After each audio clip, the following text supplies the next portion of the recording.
transport? So I got here by train.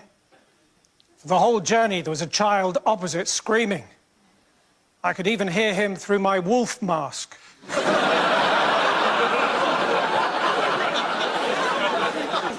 But it was a quiet carriage and people were getting annoyed, so in the end, we both stopped howling. When a stewardess got on the train, she looked at me and said, "Do you mind if I do my makeup on the train?" I said, "Well, it's still going to look like a train, isn't it?"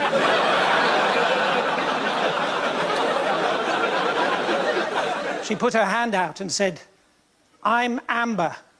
I said, "Yes, I think you've overdone the makeup."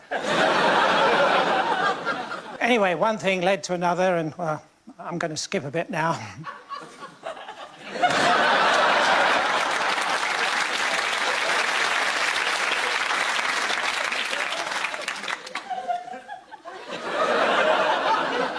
I was sitting in traffic the other day, and I got run over. Thank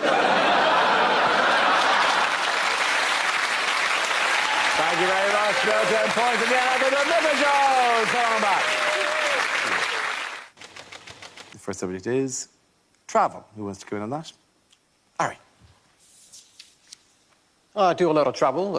I actually do a lot of flying. I had to fly over here because I live on an island. I flew with Icelandair, and I used to work for Icelandair as a flight attendant. It's actually quite common to only have, like, men serving the food and only women flying the planes. And this is the 21st century, after all. But a lot of the passengers are, like, elderly men from the 20th century. And it was so much fun to be on those flights with the trolley, because you get to see the elderly male passenger reaction to two men with food, which is usually like... Look, Gunnar, the captain himself is bringing coffee for us. Hang on, who is flying the plane? And then a woman would do the announcement, politely, professionally, like, "Ladies and gentlemen, my name is Sigríður Einarsdóttir, I'm your captain today. We'll be flying to London Heathrow in approximately 3..." And these old men would be like, "It's a woman, it's a woman, it's a woman, it's a woman." It was like a musical number starting, "It's a woman, it's a woman, it's a woman. How could this happen?" And they would, like, ask, like, "Excuse me, is it really a woman flying the plane?" And it annoyed me so much that I always said, "Yes, and she's having her period." You have a problem with that, old man? And they would ask, like, "Is that allowed?" Of course it's allowed. What's wrong with you? It's ridiculous. In fact, I trust a woman way better to fly a plane than a man. They seem to take it more seriously. I can understand everything they say during the announcement. I never understand the male pilots at Icelandair. They all sound the same. Ladies and gentlemen, this is Captain the first, but may experience a little bit of a delay because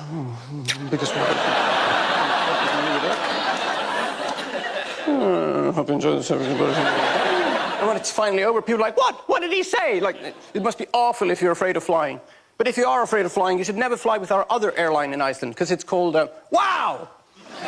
But it's not a very reassuring name for an airline. Wow, it's like they don't even know how they got up there in the first place. Wow! How did we do that? An airline called WOW, that's like having a bank that's called FUCK! Put your money here!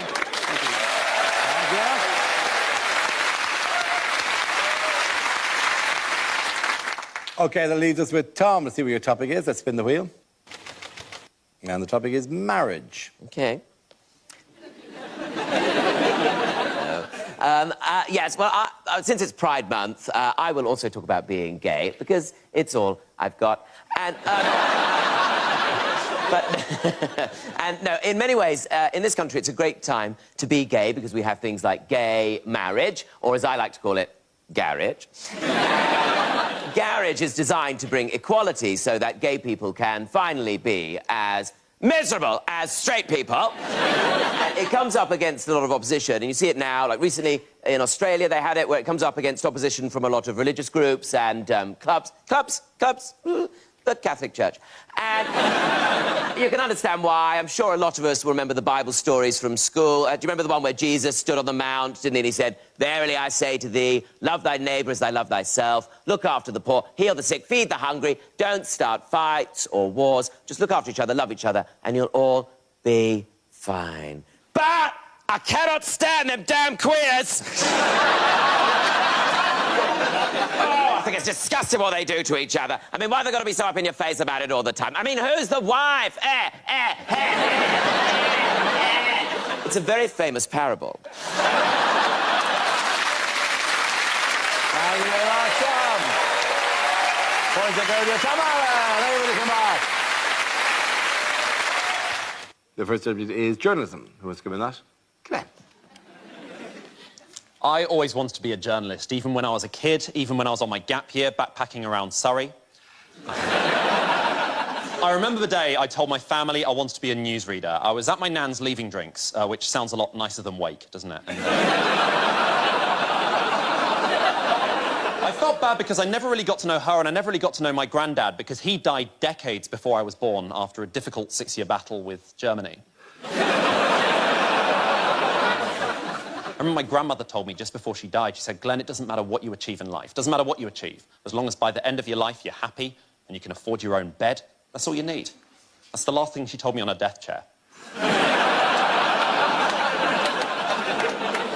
I used to love being a newsreader. Before that, I was a roving reporter, and it was great fun. I got to travel the world, got to learn new languages. Before that, I couldn't really speak any other languages. I could speak some French. I could say, like, hi, my name is Glenn. I would like 2 baguettes, please, but apparently that's still English. Once I even got to be a red carpet reporter. I got to stand on the red carpet for the National Voiceover Awards. It was amazing. I got to interview the guy that had just won the award for best work in disguising a victim's voice on Crime Watch. And I remember saying to him, you must be so delighted for your award. And he said, well, there's just so many people I'd like to thank. Thank you very much, Greg. Very good. That leaves us with Milton. Let's see what your topic is. And the topic is history.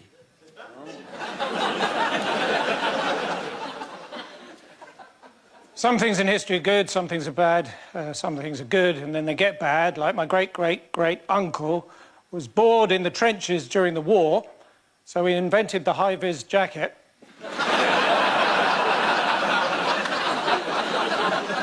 That was the last thing he did. People don't really understand evolution, do they? I was talking to an Australian the other day, and he thought that he came from Darwin.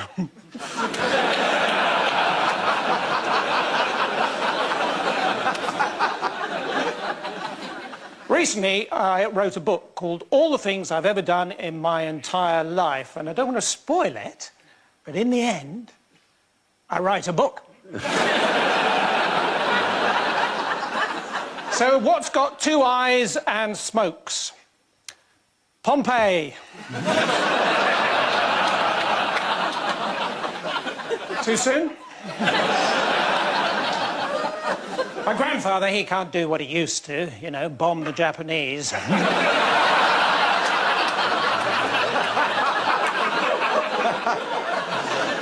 And it turns out you can't actually keep an artefact that you find with a metal detector if it's already in the British Museum. Thank you very much. After that round, the point goes to Gabor. The first subject is religion. Who wants to come in that? Tess. I'm religious, not very popular these days. It surprises me how much people don't know about my religion, Islam, given how much it's in the news. I've got a... We've nailed that. I've got a good friend called Jonathan. We've been friends for years. He doesn't know that much about me. A couple of months ago, me and Jonathan were in a nice restaurant, having a nice meal. Next to us a table, minding their own business. We're minding our own business. Everyone's having a wonderful time. Halfway through my meal, the balloon closest to me from the birthday table, it burst. And I just shouted out in my excitement, Jesus Christ. Jonathan lost his damn mind. Oh, Jesus Christ, is it? What happened to your Allah and Muhammad now, mate?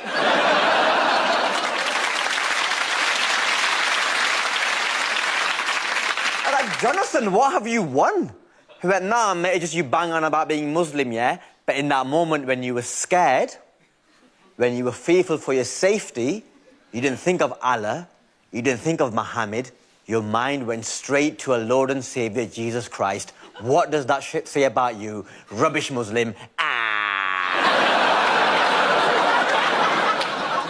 All right, Jonathan, I can clearly see this is the best day of your life. 3 things. Thing number 1, you should be aware of this, but if you're not, for Muslims, Jesus, that's our vice captain.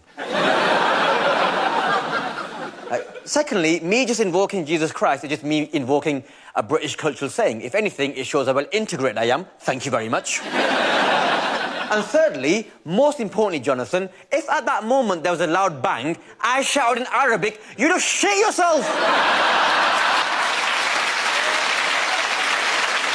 Thank you very much, Charles. Very good. OK, that leaves us with Tom. Let's see what your topic is. Let's spin the wheel. And the topic is driving. Oh. I have to drive because I run like that.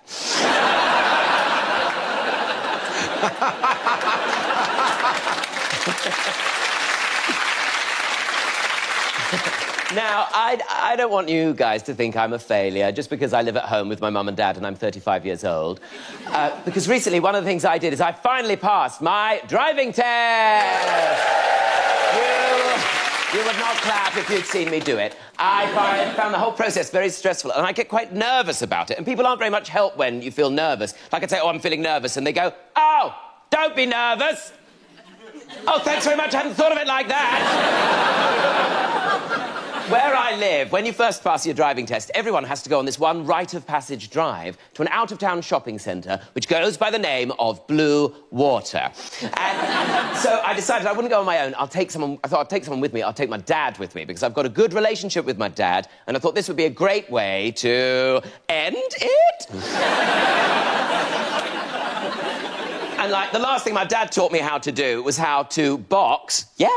When I was being picked on at school. Can you imagine? And he was just standing there going, it's all right, you just got to punch my hands. Just try punching my hands. I was cowering in the corner going, no, Dad, no, I can't do it. I can't deal with confrontation. It doesn't sound right in my accent. My dad was going, oh, I thought you'd be much better at this. I mean, you've already got the silk dressing gown on and everything.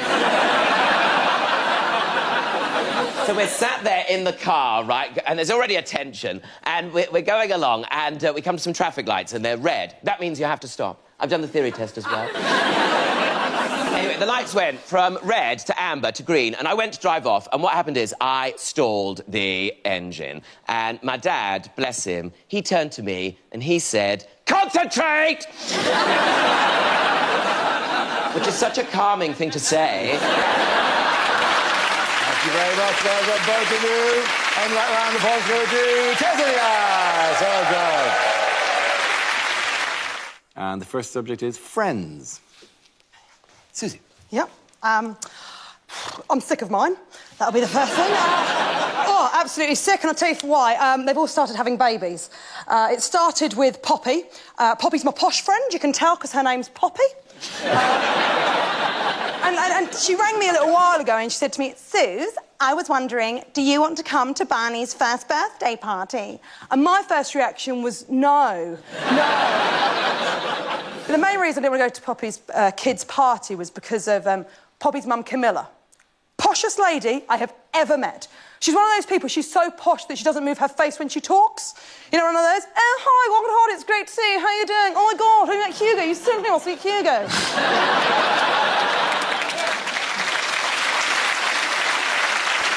What's happened there is the weight of our own privilege is literally stopping her from using muscles. But she does this very odd thing. Whenever she introduces me to people, she moves her face a little bit. And it's because whenever she introduces, she always lets them know I'm gay. But when she does it, she puts on this very weird voice, very strained voice. She basically puts on the voice of a deaf person. So she would go, oh, hi, welcome to Hearty, it's great to see you, how are you doing? Oh, my God, who met Susie? You certainly must meet Susie. Susie doesn't have a husband because she's a deaf man. And you go, that is offensive to lesbians and to the deaf community. I mean, they won't hear, but speak up. Thank you very much, Julia Hall. OK, that leaves it with Reese. Let's see what your topic is. Let's spin the wheel. OK, it's technology. Nice and topical. Good stuff. I borrowed my dad's laptop recently, right? Don't do that, is my advice. One of the biggest regrets of my life. I needed to use one, mine broke, used his. I don't know why I did this. I clicked history. And it was empty, and that's worse. Let me tell you, that is worse. My own father, private browsing, unbelievable. Okay? Everyone's so paranoid now. Everyone's so scared about being spied on and stuff. Like, there's all these smart TVs, all these articles about how they got cameras in them. They're filming us just watch TV. I keep telling people that is not national security. That is shit Gogglebox, right? Gogglebox, right? Only good because of the edit, right? It's only good because of the edit. I learned that the hard way because my mum thought it would be fun to do homemade Gogglebox with my dad, right? She thought it would be fun if she put her phone down next to the TV and recorded her and my dad watching an episode of The Crown. But they forgot instantly. So they just made a 55-minute silent movie. A middle-aged couple who don't like each other anymore. It's like a Harold Pinter play. It's bleak as shit. To be fair, she speaks twice in the hour. He doesn't speak once. He doesn't even look at her. But she speaks twice, once 4 minutes in to go, can you turn it up a bit? And once 3 minutes later to go, Michael, it is still not loud enough. And that is the whole episode. We don't need to worry about them filming us and spying on us. We're giving them the information. It's data, isn't it? We're data. You know, but then we're still humans. That's why we're worried. But we're just data. It's all on social media. We're giving it away. Facebook's the one to worry about. I don't even mean Cambridge Analytica. I mean before that. Do you remember a while ago, you'd go on Facebook and there'd be an advert for something you Googled a couple of days earlier, right? And we'd all be terrified. Like, what? How do they know? Then we figured out what cookies of the internet are and we chilled out. Now you go on Facebook and there's an advert for something you've thought. You never really expressed an interest in. You've not typed anywhere, just been thinking in the back of your mind, and then Facebook pops up 2 days later, like, oh, you're looking for some beans? You're like, what the hell, Mark? How'd you know that? And I know how. It's because they're listening to us, right? That's my theory. They're recording us. I did an experiment to prove this theory, where for a whole week, every time I was by my laptop, I would open up Facebook and I would say the phrase Domino's Pizza. For a whole week, 10 times a day, every single day, Domino's Pizza. And after a week, I went on Facebook, every single advert was for Imodium. They are listening to us. Thank you very much, well done, both of you. Points there go to Susie. Come on back. And the first interview is exercise. OK, well, I'm fairly new to the exercise game. I tried it once a few years ago. I got myself a personal trainer. I don't know if you've ever had one of those psychopaths in your life. I knew it wasn't going to work out when the first thing she said to me was, so, Angela, tell me, what is your current exercise regime? If I had one of those, I wouldn't need you, love, would I? Also, I don't like your use of the word regime. It makes it sound like my body's some sort of communist state. It isn't, it's just a state. Now, sort it out. But recently, I went to my first fitness class. My friend took me to a fitness class. I was very nervous going in, because I'm not a gym person, you know, and I thought it was going to be full of people, all pumped-up gym bunnies, and I'd look out of place, you know, and I walked in, and I was delighted to find it was full of other overweight, middle-aged women. And then 3 seconds later, I thought, well, it don't work then, does it? It's like going to AA and they're all pissed. But I did it and I loved it, right? And I love my fitness classes now. I do 2 or 3 a week. My favourite is one called Body Pump, which is brilliant. It's a weightlifting class, but it's also very good for the core, because you spend an hour trying to keep a fart in. Recently, my boyfriend, he's an ultra-marathon runner, right? We're very different. And he said to me recently, he said, you should try running, right? When I stopped laughing, he said, no, honestly, there's this app you can download. It's called Couch to 5K. It says it takes someone like you who's never run before, and it shows you how you can run 5K in 9 weeks. I was like, you cheeky bastard, even I can run 5K in 9 weeks.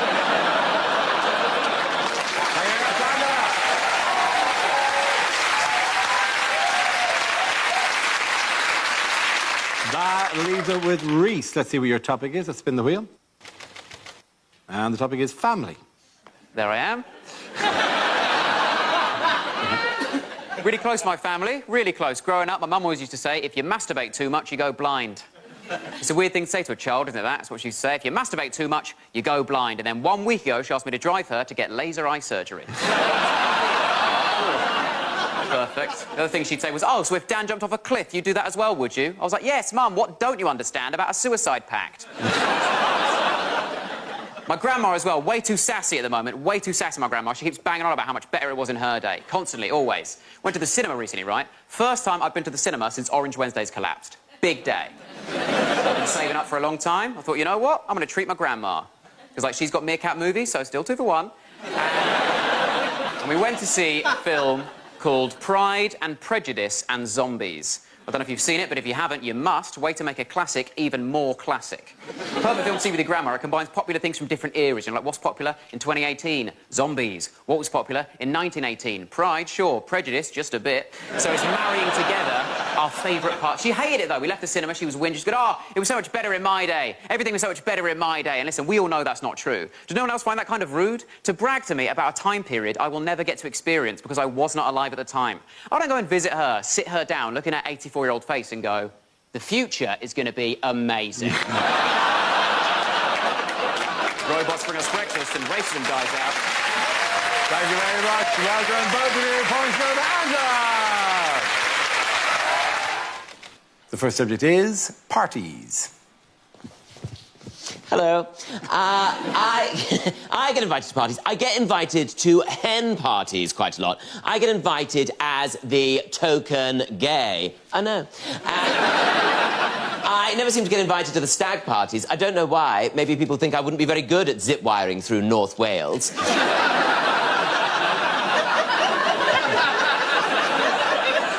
A little while ago, I got invited to a friend of mine's hen party, a friend of mine from school, and it was being organised by her chief bridesmaid, Emma. And Emma is, how would you describe her? Passive-aggressive?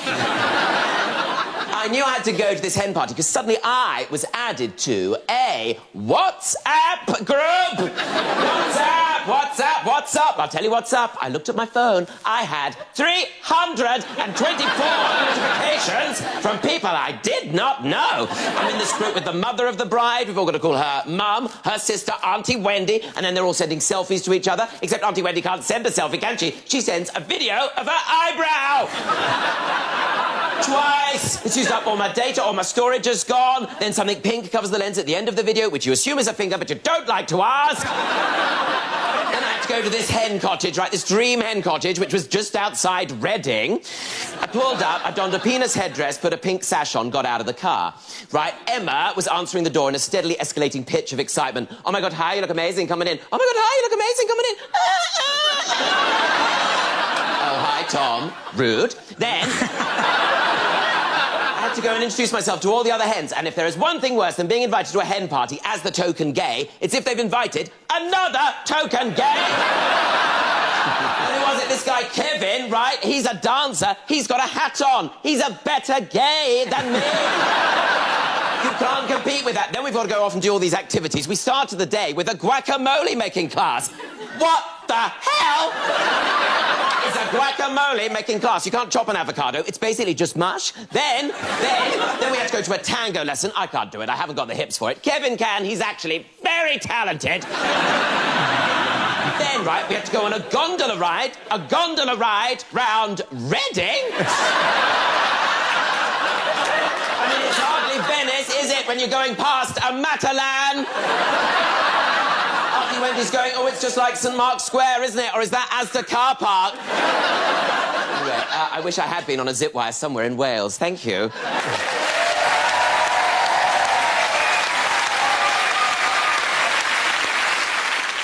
OK, that leaves us with Milton. Let's see what your topic is. Let's spin the wheel.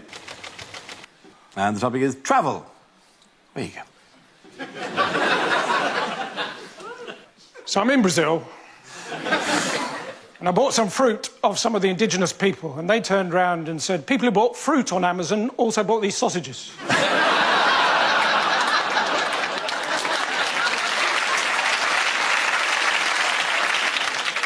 I don't know if you've ever fallen asleep while eating a plate of broccoli and woken up and thought you were in a forest. What's worse than that, though, is falling asleep in a forest and waking up and trying to finish the broccoli. The Paris Metro. That's the weirdest Tesco I've been in.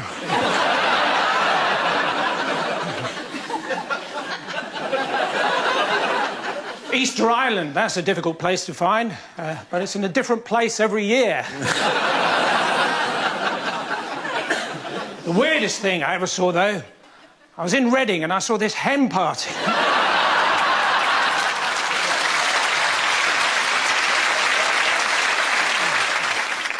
Thanks, that doesn't normally work. There it goes. Oh, very good. Points there for Tom Allen at the end. On the back. The first subject is courage. Who's killing that? Ed Gamble. There it is, the traditional representation of courage. I got called a pussy the other day. to sit there and go, yeah. But no, right, I agree with the sentiment. I don't agree with the choice of word. I think that is a wrong choice of word to use, because essentially what that person was saying is they were saying, I think you're so cowardly, I feel justified in comparing you to the vagina. I think that is very unfair on the vagina. There is nothing cowardly about that thing. That is the bravest thing in the universe. It pushes whole humans out of it. Words I'd use to describe that: hardy. Rugged. It's the biological equivalent of a Timberland boot. What do we use when we want to talk about bravery? The balls. They got balls. Big balls. I think that's wrong, because I can only speak for my own balls, but they shy away from any sign of danger. Sometimes it doesn't even have to be a dangerous situation. It can just be a slightly cold bath. You're like, oh, I'm ready for this bath. Here I go down to the water's edge. They're having none of it. They're like, before they even get to the meniscus, absolutely not. Climb back inside him. Go, go, go, go, go. Don't forget the bag. Don't forget the bag. Fold it up. Fold up the bag real tight. My balls are pussies.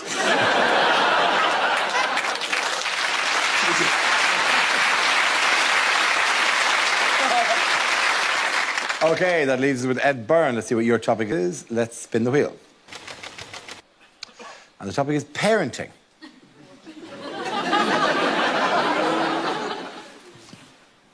Don't you think she looks like she wants him to put that kid down? Right, yeah, my wife and I have adopted a style of parenting known as spoiling the shit out of the little bastard. We are spoiling our kids rotten. A couple of Christmases ago, right, December 2016, just before Christmas, we took our children to Lapland to visit Santa Claus. You know, the guy we made up, yeah? You know that not real person that we invented to take credit for the shit we buy our children? Well, we got on a plane and flew to another country to visit a fictional character. I can never make fun of people for going to Lourdes ever again. We spent the price of a decent skiing holiday going on... Yes, I did say that. That's how posh we are in our house now. We spent the price of a decent skiing holiday going on a wild goose chase for 2 nights and 3 days to Lapland, run around after all these actors, pretend to be elves, leading us on all these little mini adventures to find clues. I love this. I was so caught up in it. By the end of the second day, I'm turning to my wife going, God, I hope we're going to get to meet Santa Claus. It's like, are you an idiot, are you? We're going to meet Santa Claus. That's happening. It's a dead cert. We paid to meet Santa Claus. Woo! And on the second night, Mrs. Claus came to the hotel room and read the kids a bedtime story. Who knew Mrs. Claus was a Scouser? And then, on the third day, on the way to the airport, we found him. We tracked him down. He was at his workshop. Should have looked there in the first place. Could have saved a fortune. He was a really good Santa Claus. He was like, the beard looked real. He was the right level of fat. He didn't stink of fags. It was great, and I wanted to blow their minds. I wanted to be the most amazing moment of their young lives. So as we're leaving, I go, how cool was that? We got to meet Santa Claus. And the two of them look at me and go,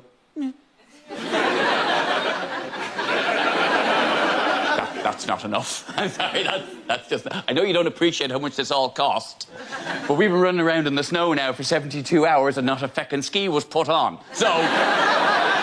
I'm going to ask you again, and this time I want to see a bit more wonder in your beautiful little faces. We got to meet Santa Claus, the man himself. How awesome is that? And the two of them are just like, yeah, but we met him last year at Westfield Shopping Centre.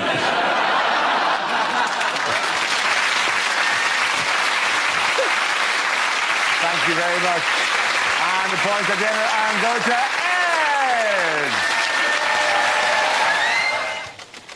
The first subject is travel. So I was having a wank in Dubai.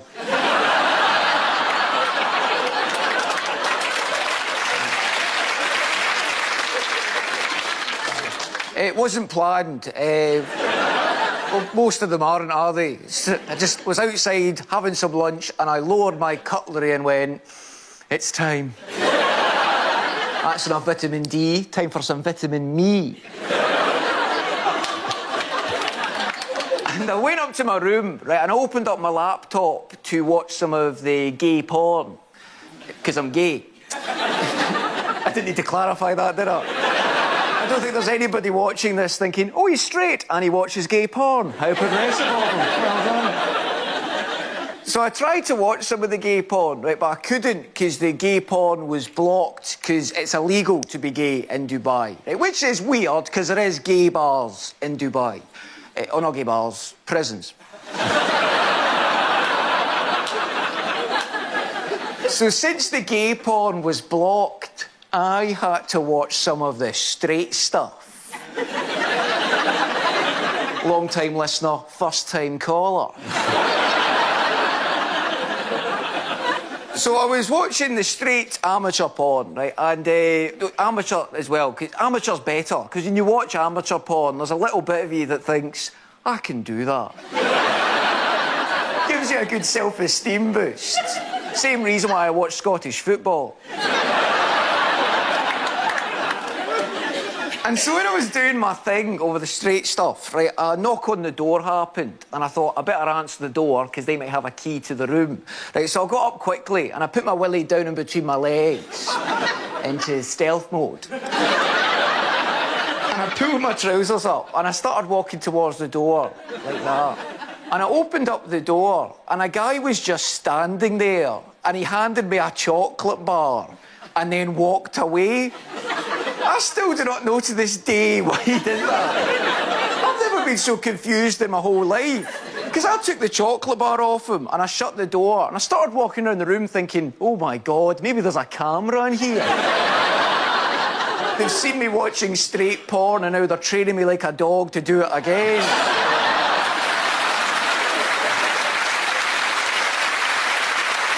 Okay, that leaves us with Ed to see what your topic is. Let's spin the wheel. And the topic is diet. So, my last job was handing out chocolate bars in a Dubai hotel.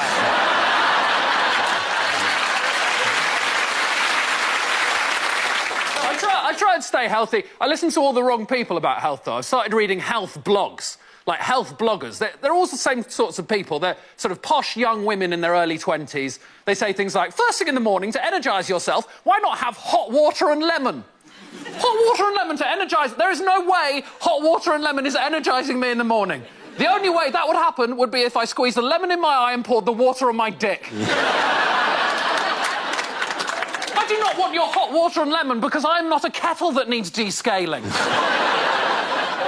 The other thing they all talk about is something that I like to call the cauliflower conspiracy. I don't know if you've heard about this. This is the idea that if you like to have anything unhealthy, you need to replace that immediately with cauliflower. The worst offender for this is cauliflower pizza. I'll tell you what this is. Right, they say, oh, it's like normal pizza, but you take away the dough base and you replace it with a disc of mashed up cauliflower. So, nothing like normal pizza. I made one, it took me 6 hours. First thing you've got to do is grate the cauliflower. Now, I don't know if you've noticed, the cauliflower is not a shape for grating. It's not a shape, is it? It's just chaos. It's everywhere. It's so fragile, you touch it to metal, it immediately explodes. It's like you're in the middle of Frozen. You end up with this vegetable dandruff, you put it in the microwave, you warm it up, that makes it really wet, you have to get the moisture out of the cauliflower, then you have to pat it down into a rough base shape. Then they say, choose the topping. Whatever you like, you can choose whatever topping you like, and I think we can agree I had lost most of my day up until this point. So I thought, I'm going to claw a victory back right at the last minute, so the topping I chose was a whole Domino's. Thank you very much. Well done, both of you, and the points there for the Rarities. Sit back down. The first subject is childhood. Oh. Well, hello. Anyway, childhood, yes. Now, I think the most stressful thing about being a child is if it's someone's birthday. I do think the social world for 9-year-olds is really quite exhausting. And say it was someone's birthday in your class. Say it was like Ryan's birthday. Ryan would have been bought a pad of pre-printed invitations on which he would have had to write his details. So you'd basically get an invitation which basically read, Ryan is having a birthday party on the 23rd of May! And then what would happen is you'd forget all about Ryan's birthday party until the day of Ryan's birthday party, and then your mum would walk in and go, oh, shit! It's Ryan's birthday party. We ain't bought him nothing. You can't go empty-handed. People will think we're poor. What is Ryan like? And this was a time in history when I'd say something like, oh, I don't know, maybe a Tamagotchi? my mum said, what the hell is a Tamagotchi? I'd say, well, it's just like a keyring. It's a bit of fun. Like, you've got to give it food and water, keep it alive, make sure it doesn't die. And I remember my mum saying, we've been doing that for you for 9 years. And then you'd be driven round to Ryan's house, complaining all the way. Your mum saying, you'll enjoy it when you get there, knowing full well you wouldn't. Right, you'd get there, you'd be allowed to walk up the path on your own. In the background, you'd hear the sound of meow, which was your parents deserting you for the afternoon with these strangers. Right, you'd ring the doorbell. Ryan's mum, Anne, would answer the door. Anne was having a very stressful time because Anne was organising the birthday party and the party bags. And party bags back then were very stressful. I'm sure party bags now are all just iPads and Tara Masalata. But back then, it was a tiny plastic bag and you had to fill it up with felt-tip pens, a box of Smarties, a tube of refreshers, and then a tiny game where you had to get a ball bearing into a hole. Which was enough. And Ryan's mum would say, come into my house. Then you have to go and play games, right? It was always like musical chairs, although what musical they were doing it from, I don't know. It was never Sondheim, was it? It was Agadoo. And then you had to have a birthday tea, which Anne would have organised resentfully. And a birthday tea back then would have consisted of crisps and chocolate together, which is disgusting. And pink wafers. Oh, pink wafers. Oh, they're so delicious, aren't they? They taste of, pink. Oh. What are they made of? Sillet bang? Nobody knows. And then you have party rings. Oh, party rings. Never as much fun as they sound. And what is a party ring anyway? It's basically just a dried-up biscuit covered in enamel. And just you're trying to get your teeth through that, suddenly the lights would go out, and I'd always think, oh, my God, are we being raided? But no, then what would happen is suddenly Anne would re-emerge, quite satanically underlit by flames. And she'd walk in going, ha, ha, ha, ha. We don't have to sing Happy Birthday. It's probably the dreariest song in the world. It's supposed to be the happiest day of your year. Then Ryan would have to blow out his candles. So basically just spit all over it. Make a wish, Ryan, maybe for a dry cake. But you'd never get to try it because Anne would whisk it away into the kitchen, chop it up into chunks, shove it in a paper Transformers napkin, put all these chunks in their party bags, hand those out to everybody, then turn to everybody and go, get the hell out of my house!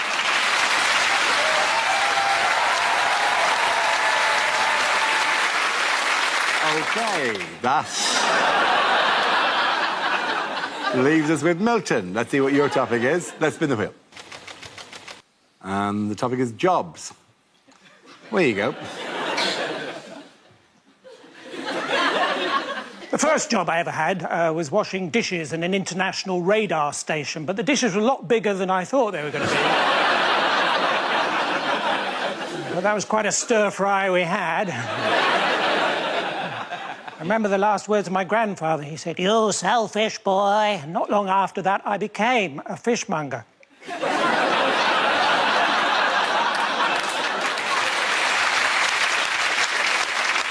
Hopefully, I've got a book coming out soon. Shouldn't have eaten it, really. So much for Taylor Swift. She sent back my trousers unmended. Eventually. Horse whisperers. What they do is they go up to horses and they go... And the horses go, OK, fair enough. Beware Chinese horse whisperers. They go up to horses and they go... That horse tells another horse.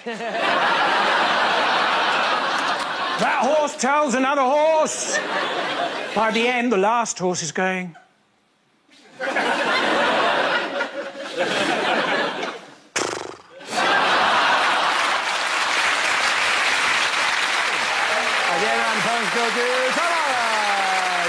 Let's spin the wheel.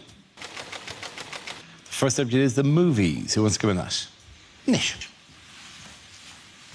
I'm a big movie fan, and I'm very excited that there's going to be a new James Bond. Now, my pick, personally, would be Idris Elba. I think he'd be an amazing James Bond, but some people are very unhappy. I was reading an article about this, and the first comment under the article started with the words, "This is not a race thing." Which immediately makes you think, it's definitely a race thing. This is not a race thing, it's just James Bond is not black. Now, I've got terrible news for this person. James Bond is not real.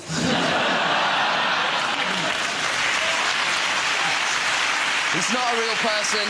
He doesn't exist. If you're talking about fidelity to Ian Fleming's original character, Daniel Craig has a smartphone and a laptop, and in one of the Pierce Brosnan films, he drove an invisible car. So it might be a bit late if you just suddenly become a stickler for canon. And the second comment started with the words, "This is political correctness gone mad. This is the ethnic minority lobby getting their way again." And hey, we all know if the ethnic minority lobby has been campaigning for anything, it is for a black James Bond. People have been out in the streets. We want a black James Bond now. We don't care about police brutality. All we care about is 007. Hashtag Black Bonds Matter. We will settle for a Mexican, maybe. And who can forget the immortal words of Dr. Martin Luther King? I have a dream that one day a black man will play a fake spy. Thank you very much. Well done,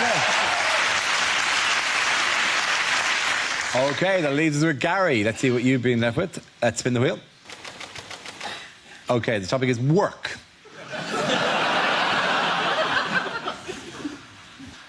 I nearly lost my job as a roofer when I was caught masturbating on the first day. Yeah, luckily, my boss said I could wipe the slate clean.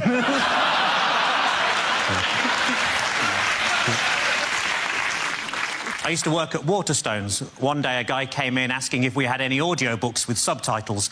I thought, hang on, that's a book.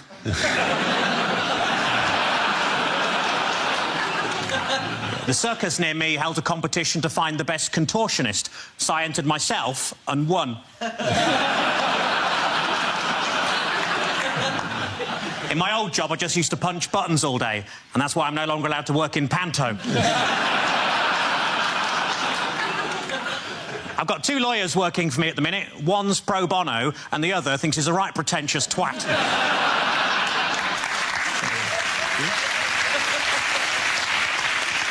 When my granddad was caught trying to stow away in the Merchant Navy, he offered to work his passage, which, as you can imagine, made him very popular.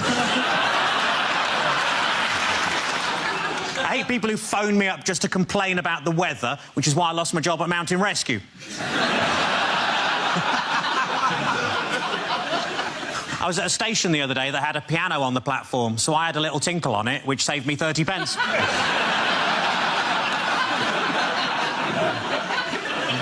I went on a positive thinking course. It was shit. I bought a Microsoft Advent calendar. If you open too many windows at once, they all shut again for no bloody reason. Thank you. Well done. Very good. Adding points for both of you. Well done. Come on, sit back in. The first subject is going out. Rob. I like going out and getting drunk. It's fun, isn't it? I got so drunk the other week, it was the most hungover I've ever been. In the morning, I bought a McDonald's breakfast and ate it in the queue for a Greggs.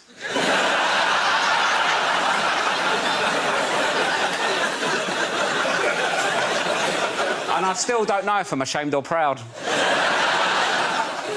I don't like tequila, though. I don't like doing shots. It annoys me with tequila. It's too much admin, isn't it? So I'll lick a bit of salt, eat a lemon. What are you doing that for? It makes it taste nicer. It's not fish and chips, is it?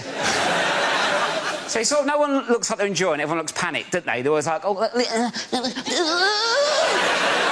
thank God for the salt and lemon. They're loving it, aren't they?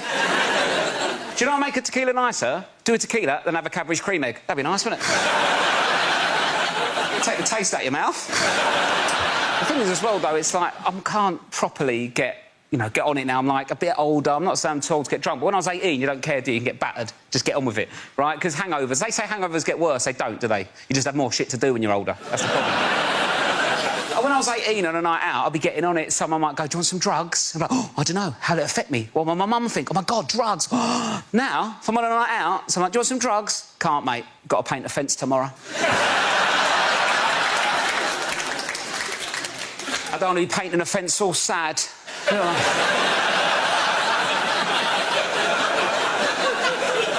All hot, sweaty and vulnerable, like, oh. I was really looking forward to painting this fence last night. Told everyone about it. I'm so hot, sweaty and sad. I'm more likely to keep hold of the drugs, do them in the morning before the fence, just smash it like that. I'll do the roof, shall I do the roof? Let's do the roof. We've got no ladder. I'm flying, Mum. Thank you very much, Rob. OK, that leaves us with James. Let's see what topic you've been left with. Let's spin the wheel. And it's food and drink. I'm not like Rob. I don't like going out getting drunk. I like staying in. I drink on my own. Way cooler, man. I lock the door, I get myself a glass of punch. Is that weird? I drink punch on my own. Is that strange? I drink it from a big punch bowl with a ladle in it in the corner of my bedroom. Is that weird? I don't know what other people do. People are always worried about punch getting spiked. Solo punch, problem solved. Not to spike myself, unless it's Fun Time Thursdays.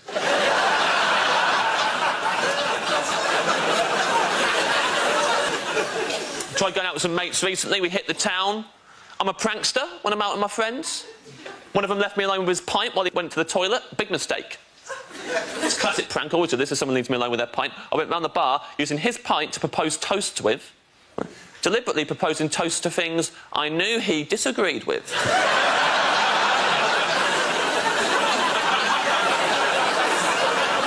He comes back, has a sip. What you done with that? I'm like, ha ha. You just drank to the service charge being included in the bill. You just drank to those bedside lamps that don't have the switch on the cord like is convenient, but have it on the neck of the lamp under the bulb. It's like a bolt you have to somehow slide across, and you can't even reach it like that. You get your whole hand up inside the lampshade, and it hurts. It's really awkward. You can't even see it. You got to look at the top of the lampshade to see what you're doing, and then you turn it on and it blinds you. You just drank to those lamps. You love those lamps. Thank you very much. Point for both of you. Come on, very good. Satire. Thank you very much. The first subject is travel. Miles. Well, I'll tell you what's wrong with trains. It's the quiet coach, OK? Quiet, that is an adjective. It doesn't go far enough. Quiet is an adjective. It should be called the silent coach. Shouldn't it? The silent coach. No one would have any trouble understanding that. It's the silent coach, right? You can't talk on it, you can't use your laptop, children can't travel on it, you can't eat crisps, and crucially, they, the train people, they wouldn't be allowed to make announcements. Because the sort of people that have the mentality to travel on the quiet coach, which is the correct mentality, are the sort of people who check where the train is going before they bloody get on it.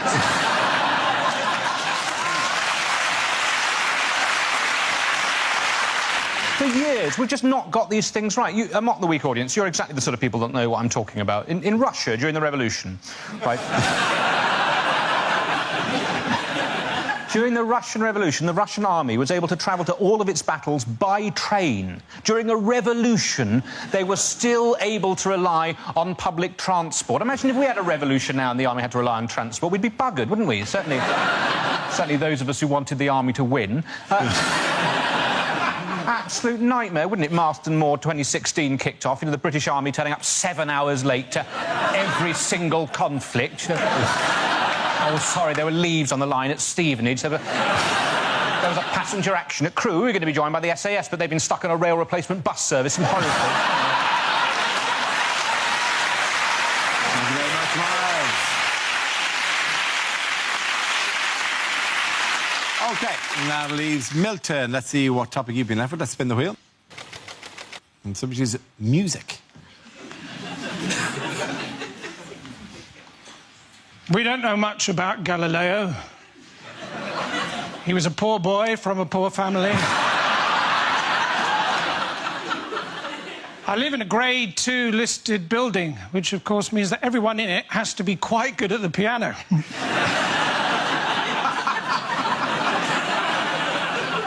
Apparently all Chinese children who are learning to play the piano know a tune called Knife and Fork.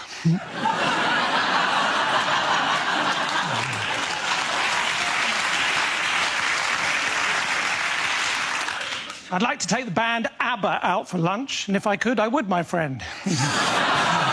Fernando's.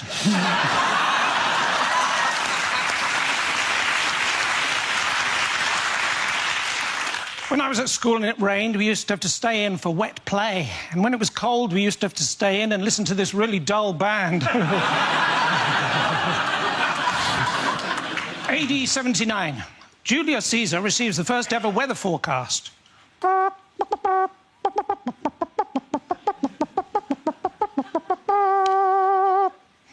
Hail Caesar.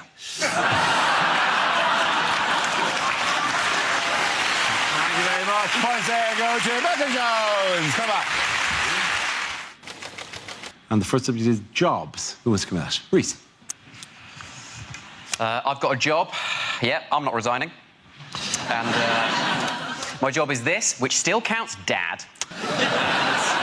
This is a good job. It's not perfect. It's not the best job in the world. I would never say that. Some people think it is. It's not, right? Best job in the world, community support officer.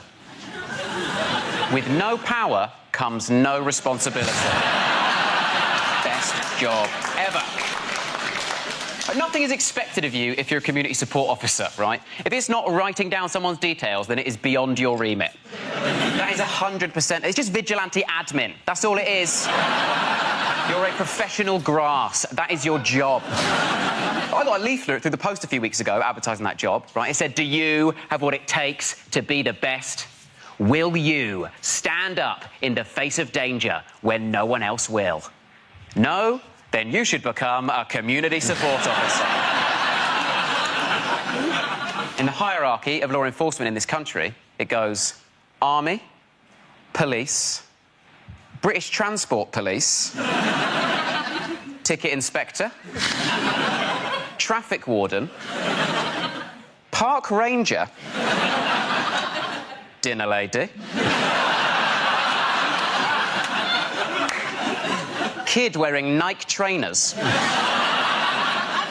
Kid wearing Adidas trainers, Community Support Officer, Kid wearing Umbro. Well done. Reese. OK, that leaves with Gary. Let's see what you've been left with. Let's spin the wheel again. The topic is technology. OK, where you go. The young couple next door to me have recently made a sex tape. I mean, obviously, they don't know that yet.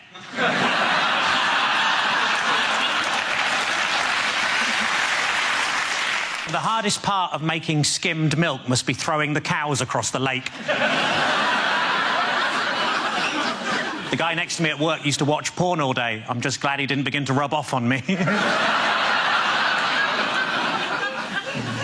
I think if I was to try revenge porn, I'd just post naked pictures of myself online so everybody would know how low my ex's standards were. When answering the security question, place of birth, apparently vagina is not an acceptable answer. It's been a tough week. I got myself a memory foam mattress and now it's trying to blackmail me.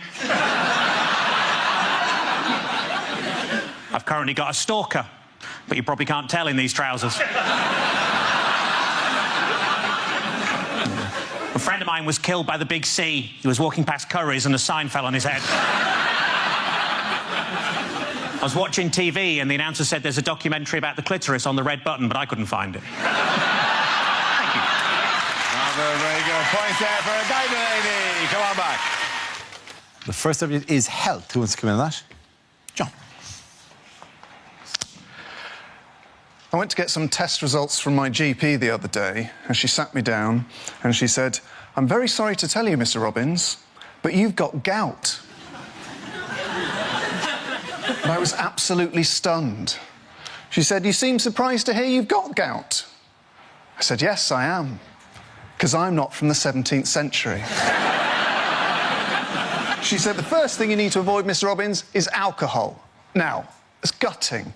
Because what do you replace alcohol with? I am not a doob monger. Nor do I ride the Chinese highway. By which I mean I don't take drugs. I think mainly because I don't have the vocabulary to oversee a transaction. So she says, the second thing you need to avoid, Mr. Robbins, is cheese. And I said, out loud, to a respectable GP in her late 60s, what the fuck, mate?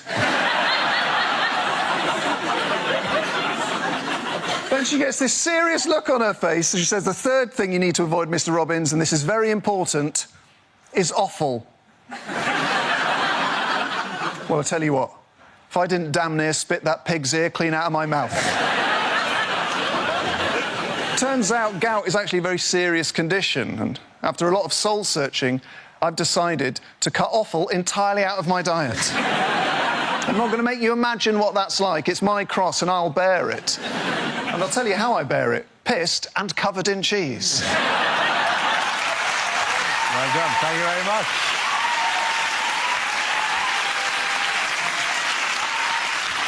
That leaves us with James. Let's see what you've been left with. Let's spin the wheel. The topic is moving house. I moved house recently.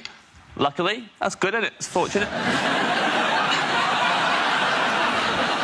Touch and go for a second there, and that came up, and I was like, ka-ching! Jackpot! I did move house recently. Tad too drafty for my liking, my new house. Had to order a draft excluder by post. Best way to buy a draft excluder is by post, because when they deliver it, they post it through the door, it drops through the letterbox onto the floor. Already it's paying for its own postage. Moved to West London. I used to live in South West London. Different times, I was a different person. Used to be in a gang. Big time in a gang. SW6 gang is our name. It's the area of London we're from, is our name. And it's what we'd shout at other gangs we didn't like much. Like, if I saw the SW5 gang, for example, we'd shout at them, SW6! That's clever. I remember once, back in the day, we're out and about, SW6 crew, taking no shit. Looked across the road, we saw them, SW5 gang. And as soon as I saw them, I was cross. Shouted at them, SW6! As per. They shouted back at us, SW5! Which we expected, but it still made us angry. SW6 back at them, SW5 back at us, back and forth for ages. Until eventually, I got so overstimulated that I shouted out my entire postcode. In full, and that is why I had to move house. Well done. Points there for James Acaster. And the first subject is health. Ed Campbell. So, in the last 3 years, I've lost 6 stone in weight. Cheers. No, too late. A lot of audiences like to clap, they like to whoop, they like to cheer. You guys just went with staring, and that is absolutely fine. That's all right, that's fine. I think I might have made a mistake as well, because I'm not as happy now. I thought health would equal happiness. Turns out the happiest moments of my life were just me, sat on the sofa, in my pants, laughing through a mouthful of cake. I'm a more worried person now. I think, am I eating the right thing? Am I exercising enough? I went for a run the other day. I accidentally swallowed a fly. I had to Google how many calories is a fly. 6 per serving, if you're wondering. Weirdly now, I feel like an undercover fat person who's been secretly sent into the lair of the thin people to gather information on what those crazy villains are doing, and then I feed it back to the fat people. You got to feed it back. We eat anything. So I'm in there just going, what are these thin people up to? What's going on? Oh, interesting. That guy's got a packed lunch, but he's actually eating it at lunchtime. Well, I have never seen that before. He's not just made it in the morning and then eaten it on the bus on the way to work.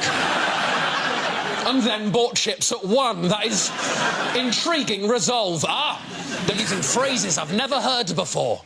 Things that only thin people say. I think I've got some biscuits. I'll just go and check. Who's living their life like that? Who buys biscuits and then forgets that they exist? That is unacceptable. I'm so deep undercover, I've met the bosses of the thin mafia. People who don't even like food that much.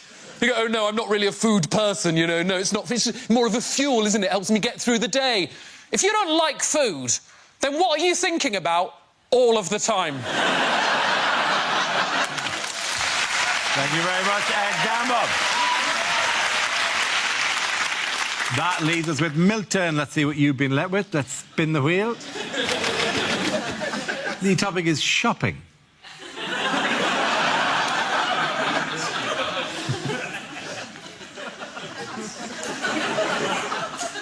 tricky, isn't it, when you go to buy a toaster? And at the end, the shop assistant says, well, what about insurance? And you don't want to, but you end up taking a hostage. Recently, I bought the autobiography of Francesco Cello, the man who invented sellotape. But I couldn't find the beginning. So, lads, if you want to confuse a girl, best thing to do is buy her a pair of chocolate shoes.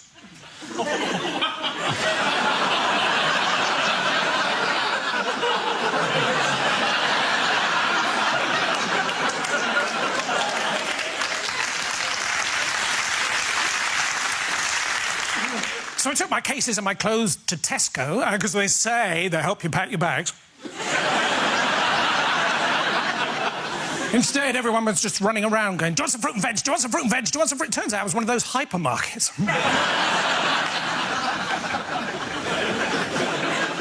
What else can I tell you about myself? I own a small zoo and a pirate ship, although not at the same time. I didn't buy that much Lego. I mean, we think of pirates as being all smiley. It turns out they're actually all Somali.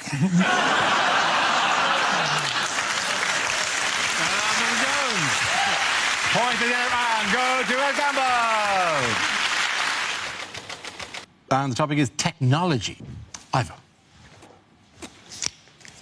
I think our generation were a bit of a crossover generation when it came to modern technology. So, for example, I had access to computers as a teenager at my school, but not proper video games. So the video games that I played as a teenager were the ones that came free with the computers. Whew. And let me tell you what a rock and roll mid-noughties existence that was.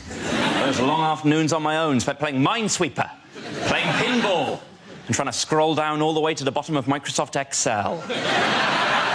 Not strictly a video game, but when you're lonely enough, still feels like an achievement. And I'm proud to stand here now and boast in front of you all that I've completed Excel and lived to tell the tale. I've gone where few mortals dare to tread, all the way down, all the way right. Written my name in that bottom right-hand Excel cell. I won't tell you what that cell is called, because it would blow your minds. Spent a joyous moment just hovering over Control-P, just imagining the carnage. Did I have the balls? The sheer granite testes to print off the entirety of Excel on the school paper supply. I didn't in the end, but the thought experiment was enough alone. Then in my last year, we got a games console, our first group video game, Mario Kart. If you're not familiar with it, it's the greatest video game and thing of all time. Since tried intercourse, still prefer Mario Kart. Mario Kart, you're actively encouraged to finish first. And if you do, there's no shame. Well done, Ivor, again. OK, that leaves us with Ed. Let's see what you've been left with. Let's spin the wheel. And the topic is relationships. There you go.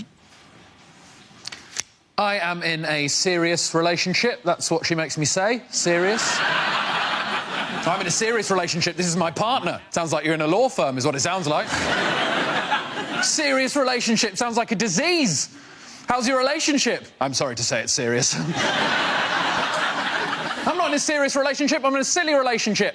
You tell me if you think this sounds like a serious relationship. The other day, me and my girlfriend were having a discussion about the Beatles. At some point during that discussion, she forgot George Harrison's name. Now, she previously knew George Harrison's name, but her brain did something to her that all of our brains do to us now and again. It just deleted a fact for no reason. And it panics you when that happens. You think, am I going mad? Am I going senile? You go on a spiral of panic and worry, and I could see she was worried. And any good boyfriend in that situation would have told her George Harrison's name, and I am a good boyfriend. But I am a better comedian. So what I chose to do in that situation was write down every guess that she took at George Harrison's name. I have memorised them, and I'm now going to recite them to you, the good people of Mock the Week. Here we go. Guess number one. John, Paul, Ringo, John. There it is. She thought there might have been two Johns in the Beatles. Maybe the Beatles were a double John band. And as if we'd remember them in that order, we wouldn't go John, Paul, Ringo, John. We wouldn't bookend it with Johns. It would be John, John, Paul, Ringo, John, John, or Paul, Ringo and the Johns. She knew that was wrong immediately. I squawked in her face. Guess number two. John, Paul, Ringo, Joseph. Hello, Joseph. What are you doing in there? I didn't realise the Beatles were a nativity-themed band.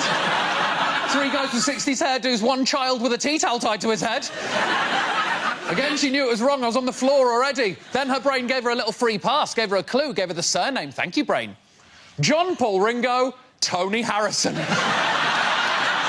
Oh, Tony, you're not part of this conversation. Please remove yourself from the vicinity immediately. I said, you're half right. You're half right. I promise you, her next guess was Harrison Ford. Thank you very much. Bravo, very good. The end of that round, the points go to Ed Gamble.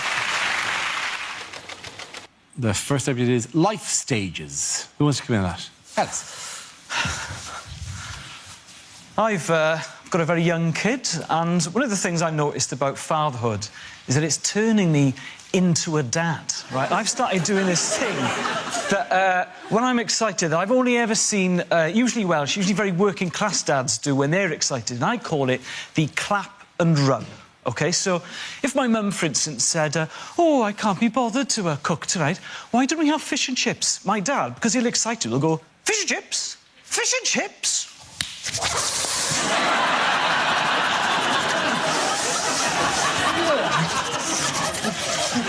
And I have started doing that now. But what I'm doing, I'm like, what the hell is going on? Why am I clapping and rubbing my hands? But it's an amazing thing, the clap and rub, because it's so versatile. You can use it to display excitement about anything. So you're like, oh, I'm going out for a drink with my friend Dennis. Oh, the inquiry found me not guilty. Another thing with having a baby is I think it brought on a midlife crisis. One of the first things I did when she was born was I joined a boxing club, like a proper spit and sawdust South London boxing club. I don't want anyone to be frightened at home, because I'm not hard bloke, because at my level, boxing is almost exclusively skipping. I am absolutely incredible at skipping now, but I don't know how this is going to help me in a one-on-one combat situation. I'm so be walking down to Mali way late at night, and a bloke will be like, "Oi, give me your phone and your wallet." I'll be like, "What, are you mugging me?" "Yeah, I'm mugging you." "Yeah, you mugging me?" "Yeah, I'm mugging you." "Yeah, yeah, yeah." "Well, try it." Thank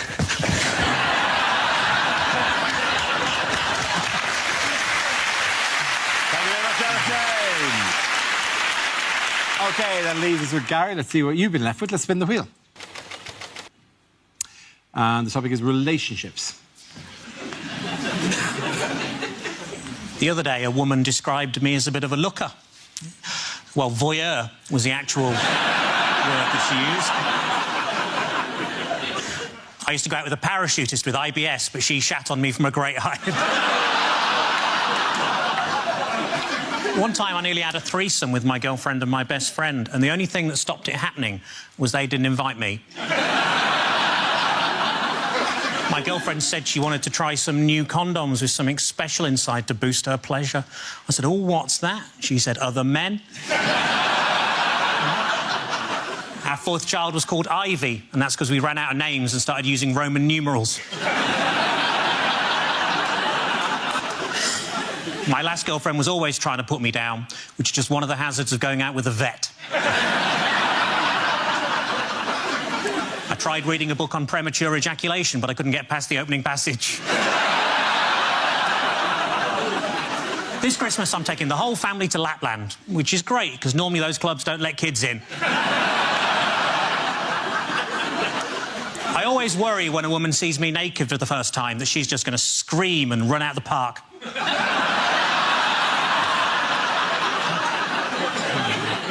My girlfriend and I love watching box sets. We got 3 episodes into Orange is the New Black before finding out it wasn't about what would happen if Trump replaced Obama. Thank you very much. Well done. Point in that round. Going to go to Amy. Come on.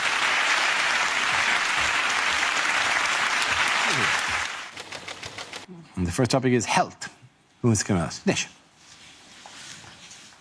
I had a bit of a health emergency last year. I was doing the washing up and I cut my hand. I was washing up and I pushed my hand into a glass. The glass shattered and it slashed my hand here and I had to go to hospital. And let me tell you this, the NHS staff are incredible. They're really nice to me. They're really sweet. One of them called me a brave boy.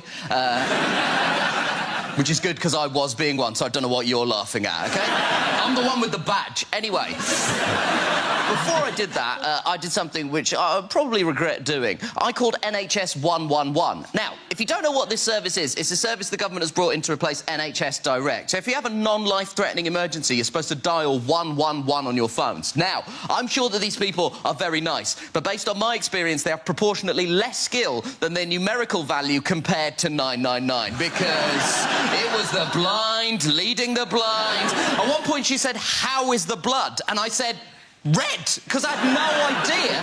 Then she said, "Is there a lot of blood?" I said, "Yes," because there was a lot of blood. And she said, "Is there enough to fill a mug?"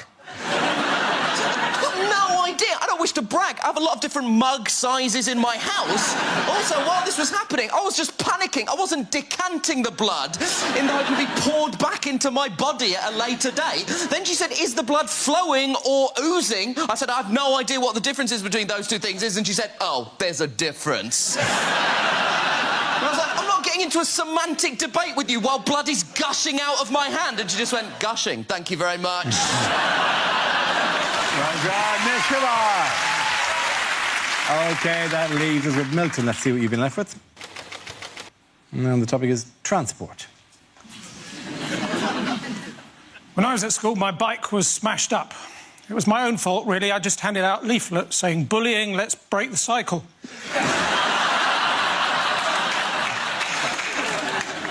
"We've been over this again and again and again," said my driving instructor, pointing to the Badger.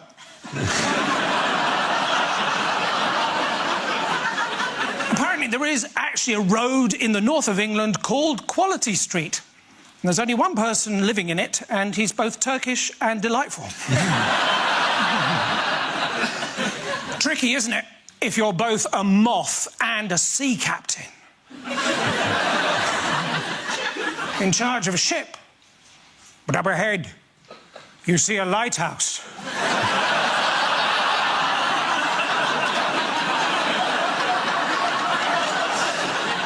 You know you shouldn't.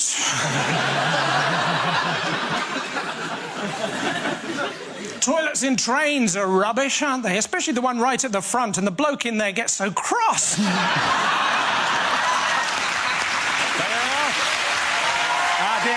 the points go to Miss Kumar. Come on back.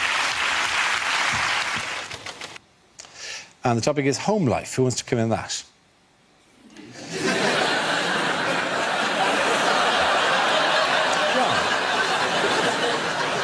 So, my girlfriend went away for 4 weeks to Australia, and in the run-up to her going away, she was very concerned about how we'd cope.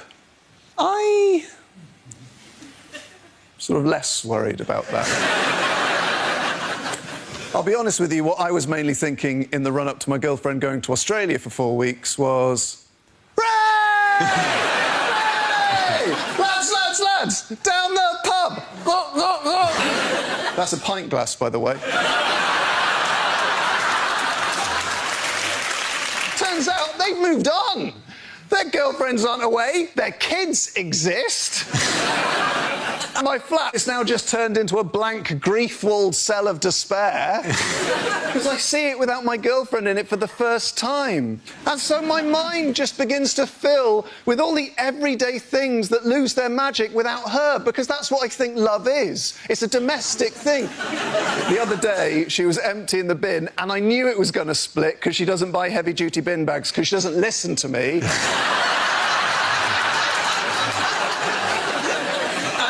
She's lifting out the bin, and I can see the main sort of bulk of the refuse is staying there. Meanwhile, the bag itself is just stretching, getting clearer and clearer till it's little more than a shadow. And I think, well, that bag is going to split, but I can't tell her because I've learned. I hear this shrill cry. It's a sound that I've not heard my girlfriend make before, because I'm not much in the bedroom. And I thought, well, that bin bag split, hasn't it? Time to go and lighten the atmos with a few choice quips about why we use heavy-duty bin bags. John Robbins. OK, that leaves us with James. Let's see what your topic is. Let's spin the wheel. And the topic is cinema. There you go. Speaking of the cinema, Sarah Pascoe's an idiot.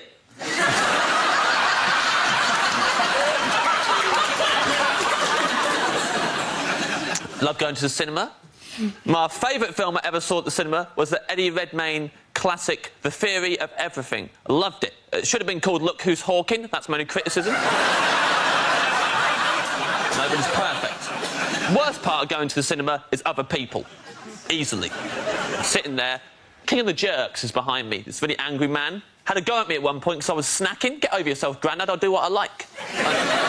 In his defence, I was eating a big bag of fortune cookies.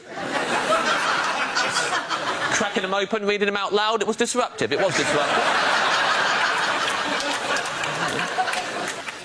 End of this film, man behind me goes, "Ugh, that's 2 hours of my life I'm not getting back."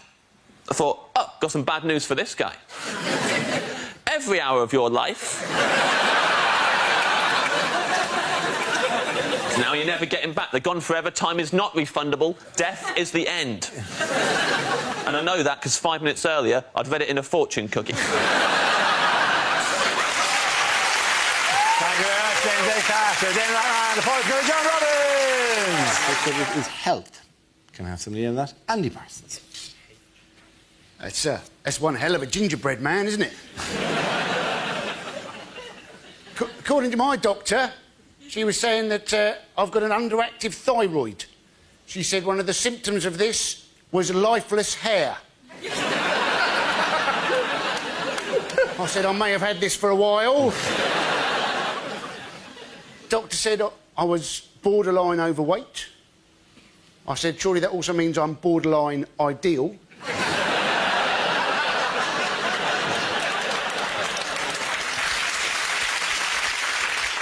She said apparently they're using testosterone injections in men to help them control their weight.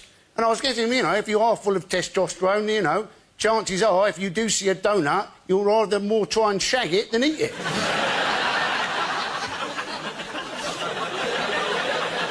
And apparently bald people, what they're saying in the research is that bald people aren't in fact bald, their hair is just sleeping. Which is definitely going to come as a shock when Wayne Rooney's hair wakes up and finds somebody else just moved in. Thank you very much, Andy Parsons. OK, let's spin the wheel again.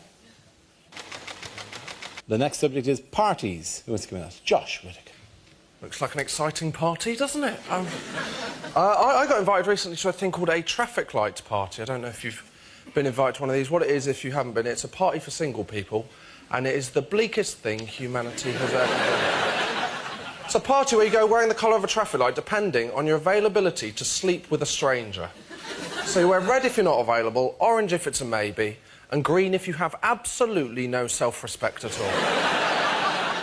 I didn't go because I'm a driver, I know how traffic lights work, I know how that party's going to end. It's going to end with one girl stood in green, and then a queue of men with me at the back, slowly pushing forward, going, please be still green when I get there.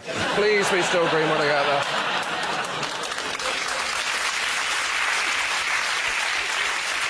Also, I'm a driver, I've driven with people. When they see orange, they'll just go, well, that's essentially green if I go out fast enough, isn't it?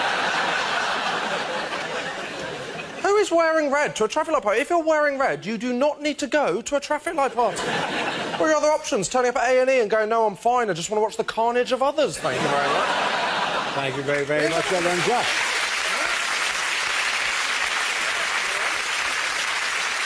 So that leaves us with Milton. Let's see what you've been left with. Let's spin the wheel. Topic is history.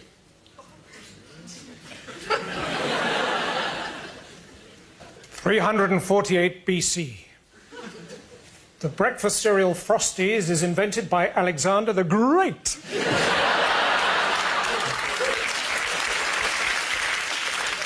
(303 AD). St. George slays the dragon with his new invention, the sword. The other dragons offer him all the money for 20% of the company.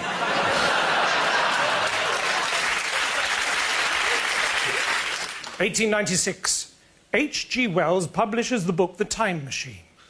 1897, H.G. Wells writes the book, The Times.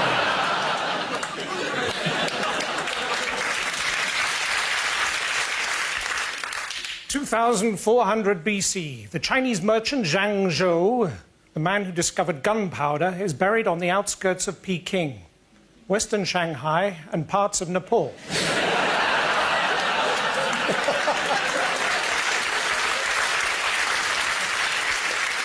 1571, you have no new messages.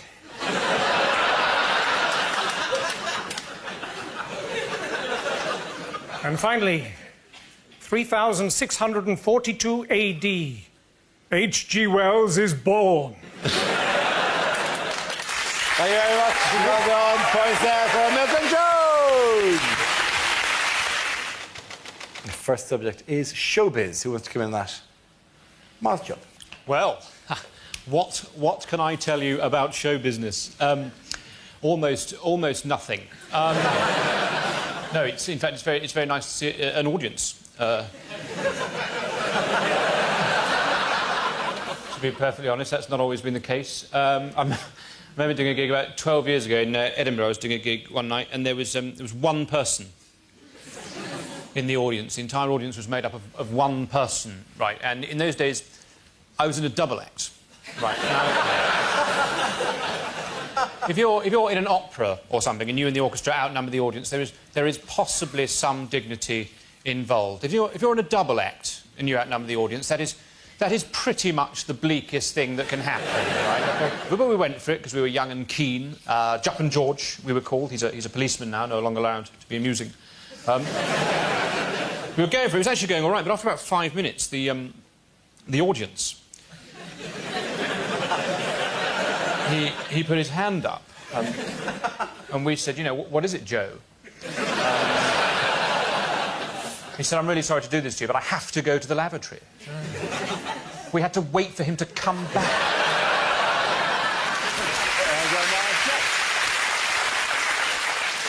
All right, let's spin the wheel again. Next subject is nightclubs. Who wants to come in on that? Nate. Yes, so, nightclubs. I've got to a stage in my life now where I'm not kind of a fan of nightclubs anymore. Like, little things about nightclubs annoy me, like nightclub bouncers, for example. You know, you get those big, massive guys who take their job a bit too seriously, you know. They stand out in front and go, no, you can't come in, no, you can't come in, yeah? I said so, yeah? I'm here because I'm the boss, all right? I'm here because I'm the boss. It's like, no, you're here because you haven't got any qualifications, man.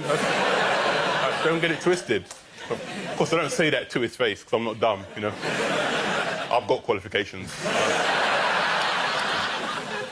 The biggest reason, though, why I don't like nightclubs is because I don't operate well in nightclubs. Like, you know, like approaching women, for example. Like, I've got something in me that in nightclubs doesn't work. It's called manners. One time I was doing this gig, right? It was this out-of-town gig. I was staying over for the night, so I thought, you know what, I'll go to a nightclub, you know, check out the local nightlife. I'm in the club, I see this nice girl, very attractive, so I thought, OK, you know what, I'll approach her, right? So I walked up to her and went, hey, how you doing, you all right? You having a good night? And she went, idiot, no, you're trying to shut me up, yeah? Get me rotted, bitch, what are you doing, man? I'm like, well, I'm going to talk to you, man. Get me rotted, idiot.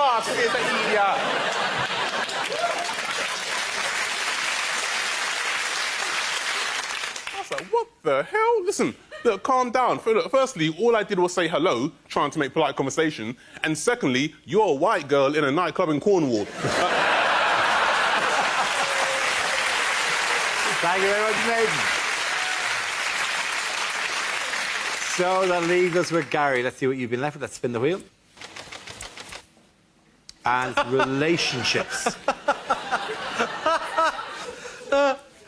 Sorry. That does actually look like me and my girlfriend.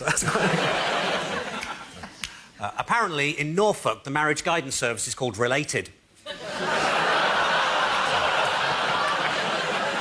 My girlfriend says I'm not very romantic. The other day we were kissing on the sofa. She said, how about we take this into the bedroom? I said, OK, you get the other end.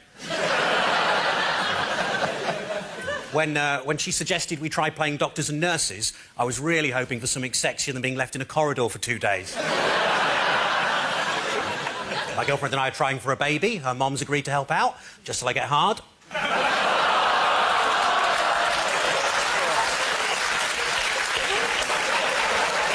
going to see that on telly as well. That's terrible.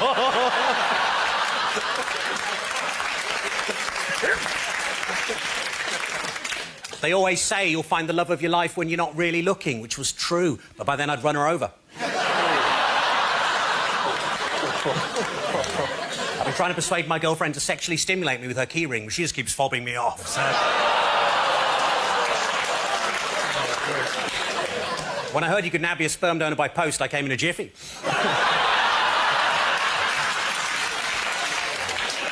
I went to a swingers club. The doorman goes, it's £15 to get in, or you can pay £20. That includes a meal. I paid £20. I went in. This oiled, naked guy comes up to me and goes, hello, my name's Emil.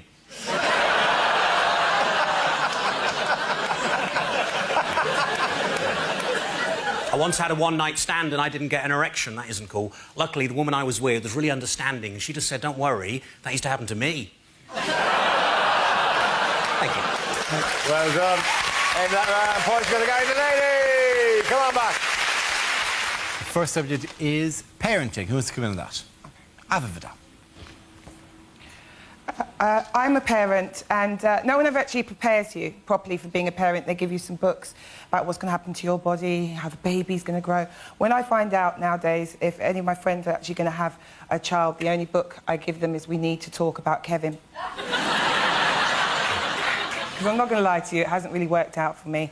I can kind of tell how old people's kids are by the enthusiasm in their answer if you ask if they've got kids. Because if they go, yeah, I've got kids, you can tell the kids are still quite young. They haven't had time for the hate to really kick in. You know. So having a daughter and having a son, I've actually worked out why you men are so messed up. And what it is, right, is because my son, he talks quite a lot. He rabbits on a lot. And the other day he was going, Mum, Mum, and I just went, shut up, or else I'll knock you out. And he turned round to me and he went, Mum, I'd like to see you try. So I tried. I had to see if the joke would work. And I realised, because my son, he's the same height as me now, he plays county-level rugby, he's actually stronger than me. And I realised, gosh, I actually can't physically hurt this boy. So I sat there and I thought about it, and it was at that point I realised, oh, my gosh, I'm going to have to mess him up psychologically. And that is what we do. Thank you very much, Ava.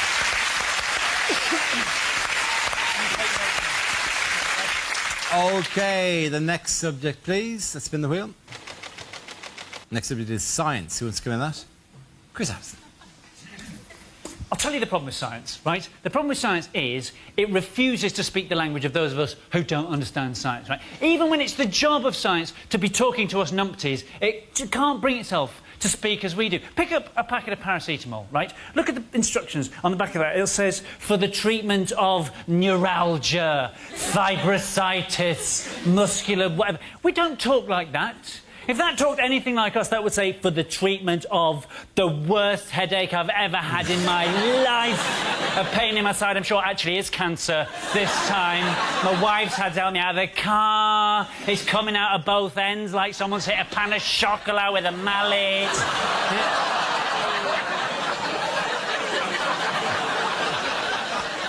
That is how we talk, right? But it doesn't... We can't tell what's actually science and what is some hokey nonsense dressed up as science to, you know, entice us in. That's why cosmetics companies, whenever they bring out a new thickness of goop, right, they give it a kind of sciencey name so we'll be all dazzled. Nivea D-N-Age.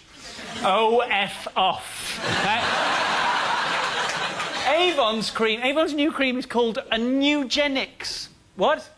A Nugenics, right? That's been through marketing, that's been through focus groups, design. Did nobody at any point go, a Nugenics? You don't think that sounds a bit Third Reich-y, maybe? What next? New pro-genocide, now with anti-Semitox. Sandra, can I borrow your ethnic cleanser? Well done, Chris Hanson. And that leaves us with Milton. Let's see what you've been left with. Let's spin the wheel. And the topic is the USA. So I've just come back from America, apparently. While I was there, I saw one of those very, very, very, very, very large Americans. He said he fitted kitchens. I said, I bet you don't.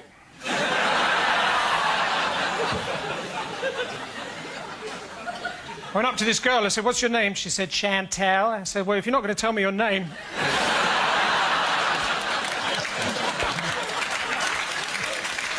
I said, what do you do for a living? She said, don't go there, don't go there, don't go there. I said, I hope you're not a travel agent.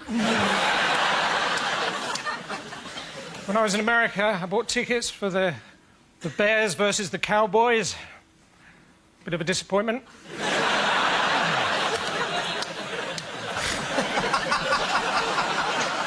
I want to see Bears versus Cowboys. So then I bought tickets for the Giants versus the Jets. Another missed opportunity. And I bought tickets for the Packers versus the Dolphins. Get in the box, get in the box. Thank you very much. Points for everyone there. Let's all get back, come on. First subject is the North-South divide. How? The North-South divide, yes. I believe we should build a wall and make it official. I do. Obviously, you know, Northerners can build it. Well, pay for it. But it's all built on stereotypes. The assumptions are it's all built on stereotypes. Like, I have relatives in Grimsby who come to London and look for London to fulfil its stereotype. So they walk round going, oh, it's so unfriendly, no one chats to each other. And I say to them, why this constant need to chat? In Grimsby. I said to them, there was a little less chat and a bit more reading. Grimsby could be a cultural and economic superpower, it really could. The assumption is ridiculous, though. The assumption that everybody down south is rich is unfair. Like London, yes, very wealthy city. It's also got the biggest concentration of poverty in the UK is in London. That's a fact. Not me, thank God. God, no. Don't be silly. No. This goes tits up, mummy bails me out. But, see, maybe that's why I've got a thing about this, because I am from a very middle-class southern family, and I am a bit of a middle-class southern twat. You know, we're one of those families that meet and everything is lovely. It's like, so how are you? Are you well? Yes, I'm lovely. Are you lovely? I'm lovely too. But we're not really lovely. We can't do confrontation, the middle classes. That's why you never see us on the Jeremy Kyle show. Ever. She's sleeping with your best mate! Well, obviously, I'm not happy about it, Jeremy. It'd be rubbish, wouldn't it? They're having a baby, she stole money off you to buy drugs. She is a bit of a character, isn't she? Thank you very much, Hal. Well done. Now we're left with Josh. Let's see what you have. Let's spin the wheel. The topic is the home. Josh Whittaker. My flatmate is kind of filling our kitchen full of all the kind of pointless things my mum has in her home now. I don't know if you've got... We've just got this tea bag saucer, the saucer for tea bags. It's a very useful item. If you haven't got it, what it is, it's a saucer that you keep halfway between your kettle and your bin. And it's basically for when you make a cup of tea and then you get the tea bag, look across at the bin and go...